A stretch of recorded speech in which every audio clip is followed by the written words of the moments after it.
ضرور آئے گا جیسا بنی اسرائیل پر آیا، جو حال ان کا ہوا وہی حال میری امت کا ہوگا، جو کردار ان کا تھا وہی کردار میری امت کا ہوگا، جو طریقہ ان کا تھا وہی طریقہ میری امت کا ہوگا۔ اگر ان لوگوں نے اپنے ماں کے ساتھ بدفعلی کی ہوگی تو میری امت میں بھی کوئی ایسا ضرور ہوگا جو اسی کام کو انجام دے گا، اپنے ماں کے ساتھ بدفعلی کرے گا۔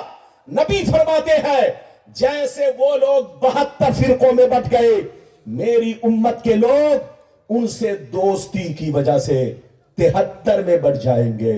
ایک فرقہ جنتی، 72 جہنمی، 72 جہنم میں اس لیے جائیں گے کہ نام تو عبداللہ ہوگا، نام تو محمد ہوگا، نام تو عبدالستار ہوگا، نام تو بولو عبدالغفار ہوگا، لیکن اندر سے سب یہودی ہوں گے، اس لیے وہ سب کے ساتھ جہنم میں جائیں گے۔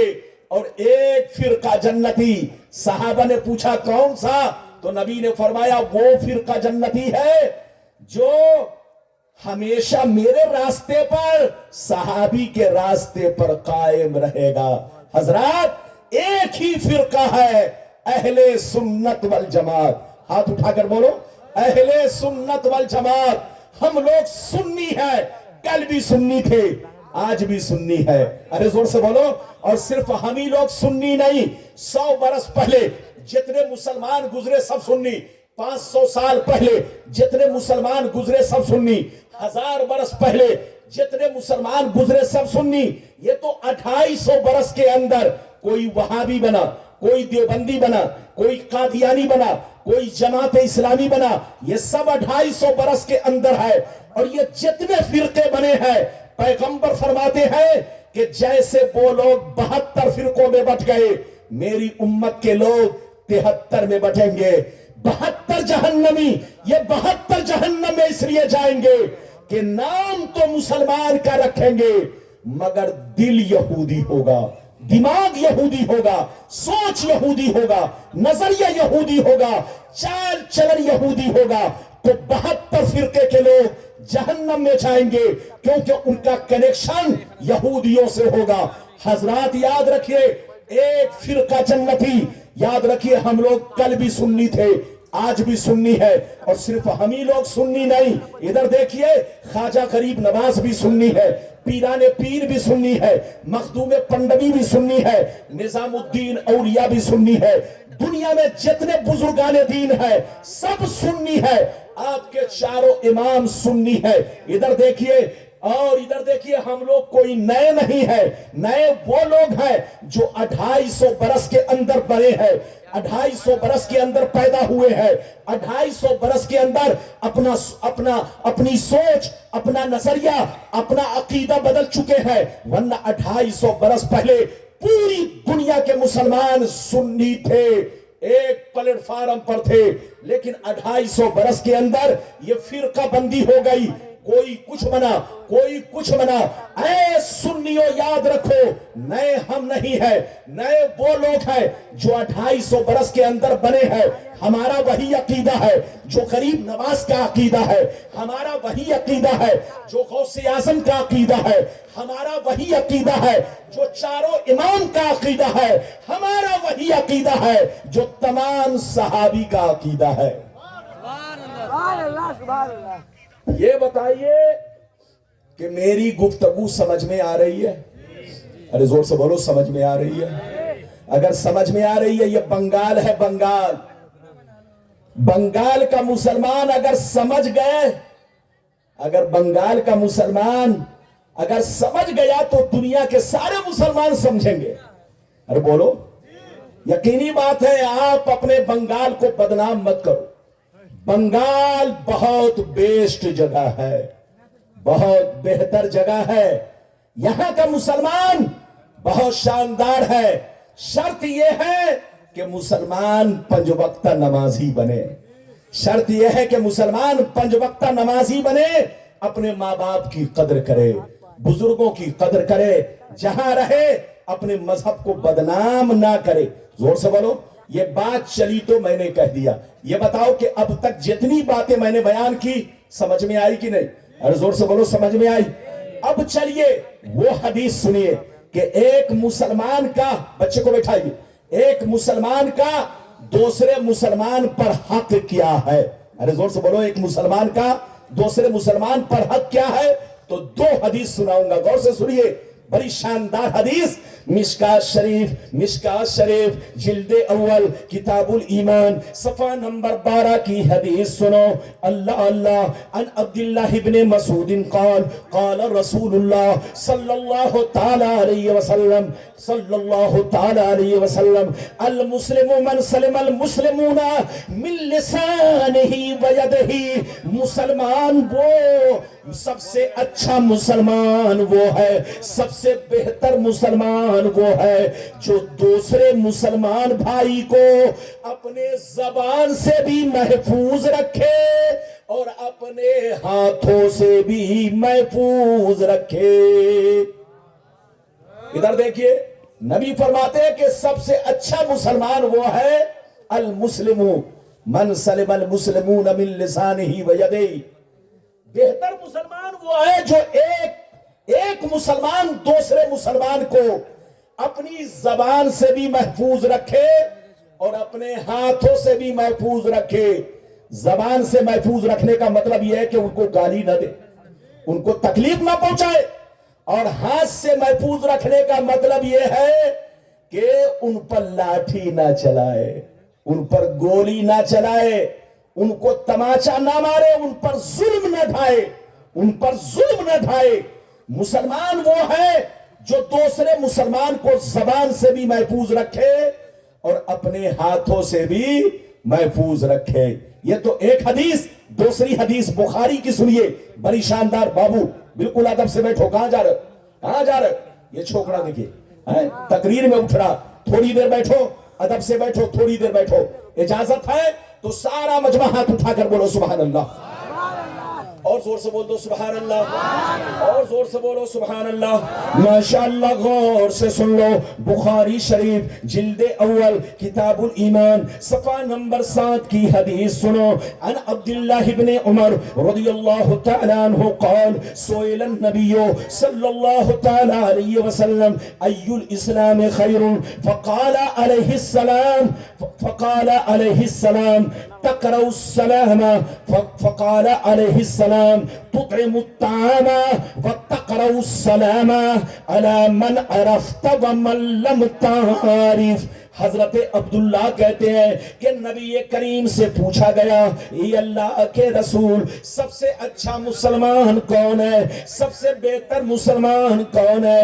سب سے عمدہ مسلمان کون ہے؟ تو نبی نے فرمایا سب سے اچھا مسلمان وہ ہے جو غریبوں کو کھانا کھلائے، غریبوں کا خیال رکھے، یتیموں کا خیال رکھے، غریبوں کو کھانا کھلائے، غریبوں کا خیال رکھے، غریبوں کی مدد کرے. سب سے اچھا مسلمان وہ ہے جو غریبوں کا خیال رکھے اور اس مسلمان کو بھی سلام کرے جس کو پہچانتا ہو، اور ان کو بھی سلام کرے جن کو نہ پہچانتا ہو.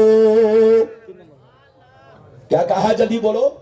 سب سے اچھا مسلمان وہ ہے جو غریبوں کو کھانا کھلائے، غریبوں کا خیال رکھے، غریبوں کو کپڑا پہنائے، اور اس مسلمان بھائی کو بھی سلام کرے جس کو پہچانتا ہو، اور اس کو بھی سلام کرے جن کو نہ پہچانتا ہو. ادھر دیکھیے، لیکن آج کا مسلمان سڑکوں سے گزرتا ہے، دیکھ رہا ہے کہ داڑھی ٹوپی والا مسلمان آ رہا ہے. بولو، نام پوچھنے کی ضرورت نہیں ہے، داڑھی ٹوپی والا آ رہا ہے، لیکن دیکھ کر سر جھکا لیتا ہے، جلدی سلام نہیں کرتا.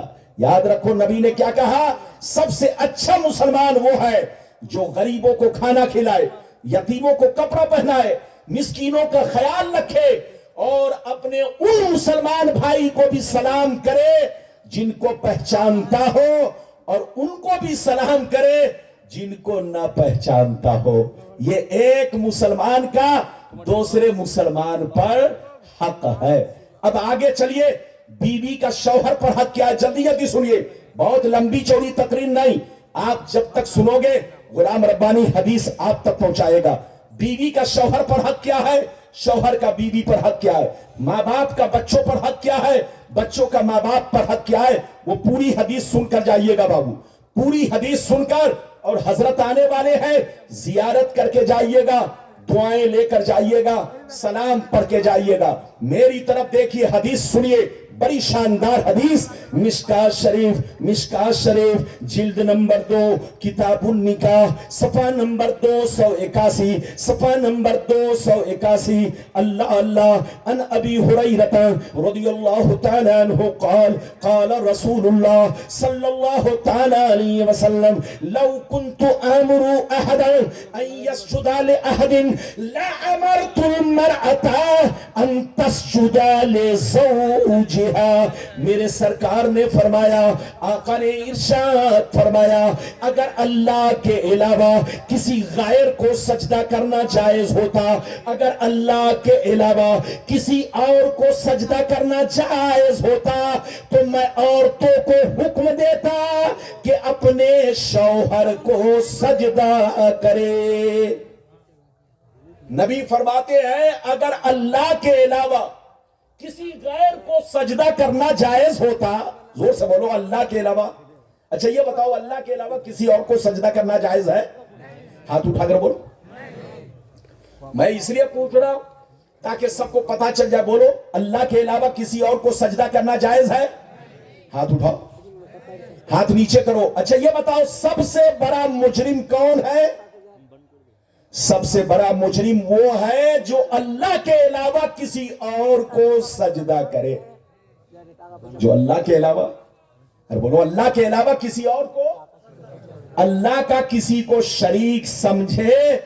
دنیا میں سب سے بڑا مجرم وہ ہے جو اللہ کے علاوہ کسی اور کو، بولو اللہ کا کسی اور کو شریک جانے، شریک سمجھے۔ ادھر دیکھیے میرے نبی کیا فرماتے، غور سے سنیے۔ نبی فرماتے اللہ کے علاوہ اگر غیر کو سجدہ کرنا جائز ہوتا تو میں عورتوں کو حکم دیتا کہ شوہر کو سجدہ کرے، مگر اللہ کے علاوہ غیر کو سجدہ کرنا جائز نہیں، اس لیے عورتوں کو سجدہ کا حکم نہیں ہے۔ ہاں عورت کو چاہیے کہ اپنے شوہر کا حکم مانے، شوہر کی بات مانے۔ شوہر دن کہے تو دن کہے، شوہر رات کہے تو رات کہے، شوہر کے ہر جائز کام میں ہاں میں ہاں ملائے، شوہر کے ہر ناجائز کام میں ہاں میں ہاں ملائے۔ ہاں اگر شوہر شریعت کے خلاف کسی کام کا حکم دے تو پھر بیوی بات نہیں مانے گی۔ اگر شوہر اگر شریعت کے خلاف کسی کام کا حکم دے تو عورت پر فرض ہے کہ اب شوہر کی یہاں پر بات نہ مانے، شوہر کی بات وہی مانی جائے گی جو شریعت کے مطابق ہو۔ زور سے بولو، جو شریعت کے مطابق ہو۔ لیکن جو شریعت کے خلاف ہو، اسلام کے خلاف ہو، عورت اس بات کو نہیں مانے گی۔ نبی فرماتے ہیں اللہ کے علاوہ غیر کو سجدہ کرنا جائز ہوتا تو میں عورتوں کو حکم دیتا کہ شوہر کو سجدہ کرے، لیکن اللہ کے علاوہ کسی اور کو سجدہ کرنا جائز نہیں، اس لیے شوہر کو بھی سجدہ جائز نہیں۔ ہاں عورت پر واجب ہے، فرض ہے کہ اپنے شوہر کا حکم مانے، شوہر کے ہر جائز کام میں ساتھ دے، شوہر کے ہر ناجائز کام میں، بولو ہر ناجائز یعنی جو ناجائز شریعت کی نظر میں ہے، شریعت کی نظر میں جو کام ناجائز ہے، اگر شوہر کہتا یہ ناجائز ہے تو بیوی بھی اسے ناجائز کہے۔ ارے بولو بیوی بھی، یہ ہے ساتھ دینے کا مطلب۔ ارے بولو یہ ہے ساتھ دینے کا مطلب کہ شریعت نے جس کو ناجائز کہا ہے بیوی بھی اسے ناجائز سمجھے، شوہر بھی اسے ناجائز سمجھے۔ شوہر جسے، بولو شریعت نے جسے جائز کہا ہے، بولو شریعت نے جسے جائز کہا ہے، شوہر اس کو جائز سمجھے اور بیوی بھی اس کو جائز سمجھے۔ یہ ہے ساتھ دینے کا مطلب۔ بالکل ادب سے بیٹھے۔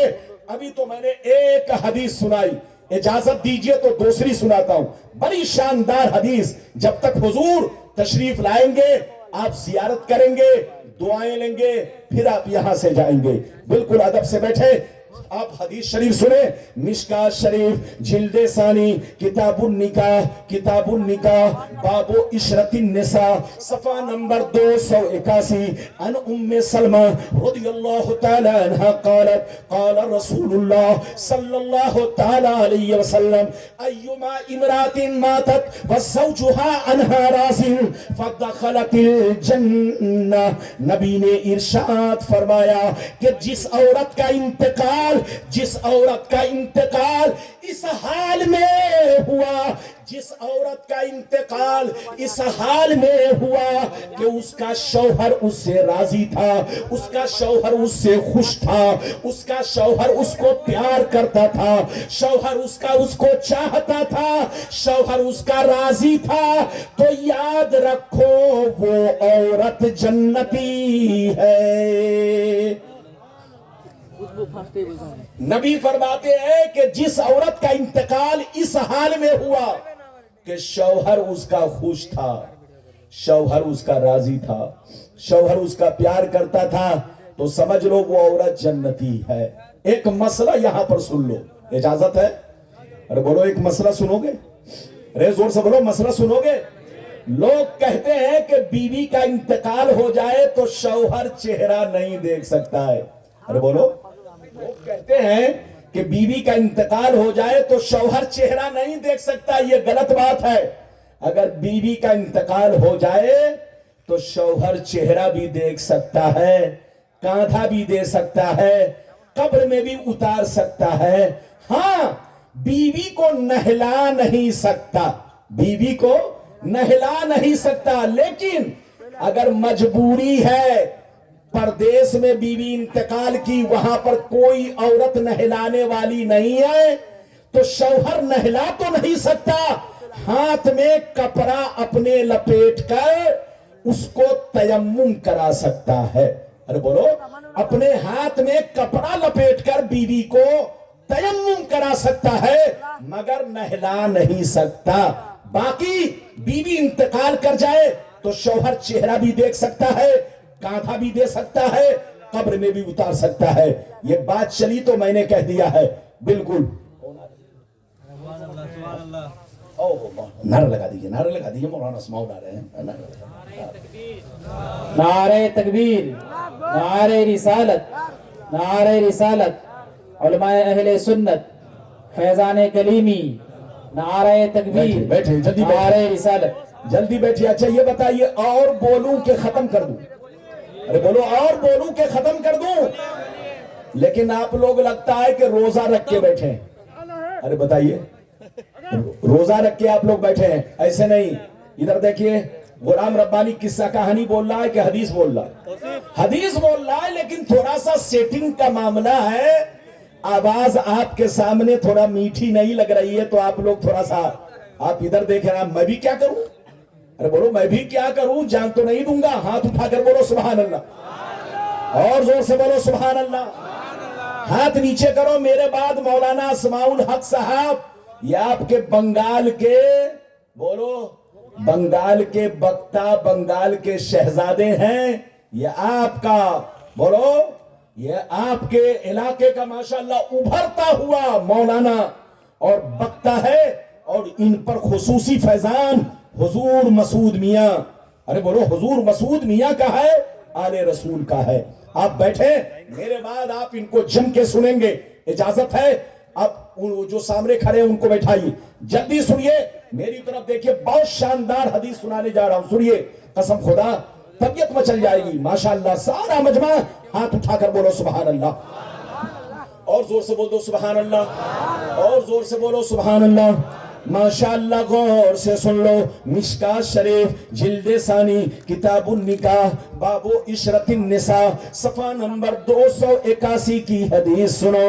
عن حکیم بن معاویہ عن ابی رضی اللہ تعالی عنہما قال قلت یا رسول اللہ ما حق زوجت احدنا علیہ، ما حق زوجت احدنا علیہ، فقال علیہ السلام تطعمها اذا طعمت ان تطعمها اذا طعمت نمتا وتکسوها اذا اکتسیت ولا تضرب الوجه ولا تقبح ولا تهجر الا فی البیت.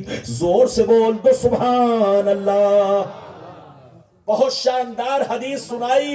ادھر دیکھیے حضرت حکیم بن معاویہ رضی اللہ تعالیٰ عنہ فرماتے ہیں ایک دفعہ میں نے سرکار سے عرض کیا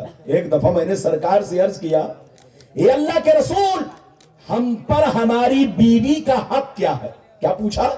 اے اللہ کے رسول ہم لوگوں پر ہماری بیوی کا حق کیا ہے؟ تو غور سے سنیے. نبی نے فرمایا تمہاری بیوی کا تم پر حق یہ ہے جتنا اچھا کھانا تم کھاؤ اپنی بیوی کو کھلاؤ, جتنا قیمتی کپڑا تم پہنو بیوی کو پہناؤ, اور جب کبھی غصہ آ جائے تو چہرے پہ تماچا نہ مارو, ان کو گالیاں نہ دو, ان کو بدصورت نہ کہو, اور جب معاملہ حد سے گزر جائے تو 3 طلاقیں نہ دو. کیا کہا؟ زور سے بولو. نبی نے فرمایا تمہاری بیوی کا تم پر حق کیا ہے؟ پھر سے سنیے. صحابہ نے پوچھا کہ ہماری بیوی کا ہم پر حق کیا ہے؟ تو نبی نے کیا کہا؟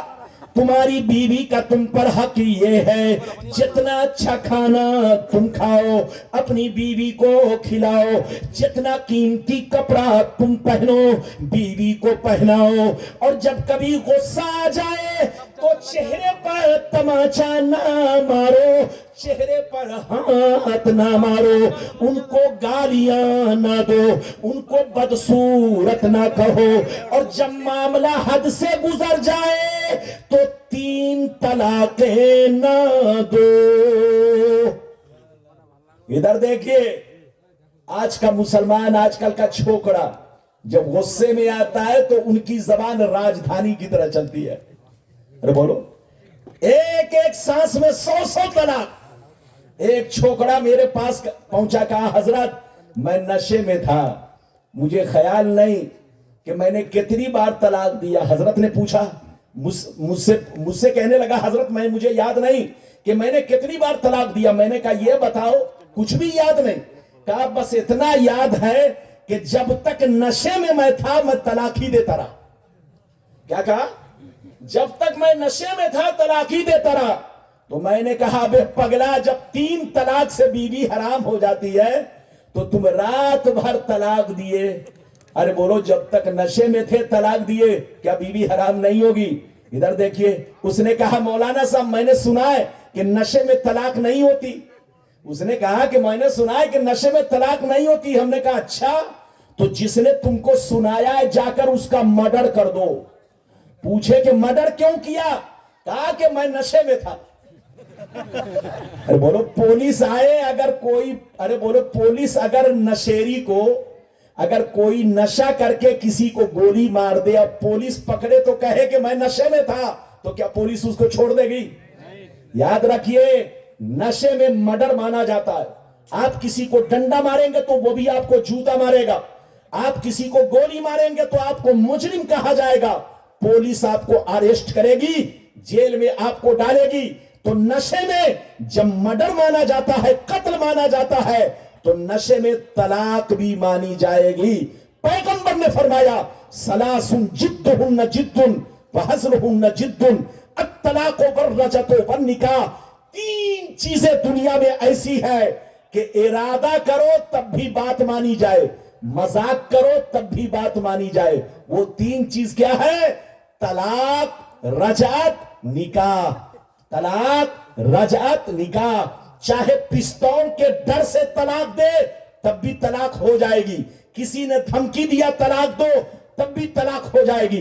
مذاق میں طلاق دے تب بھی طلاق ہو جائے گی. غصے میں طلاق دے تب بھی طلاق ہو جائے گی. چاہے 10 بوتل شراب پی کر طلاق دے تب بھی طلاق ہو جائے گی.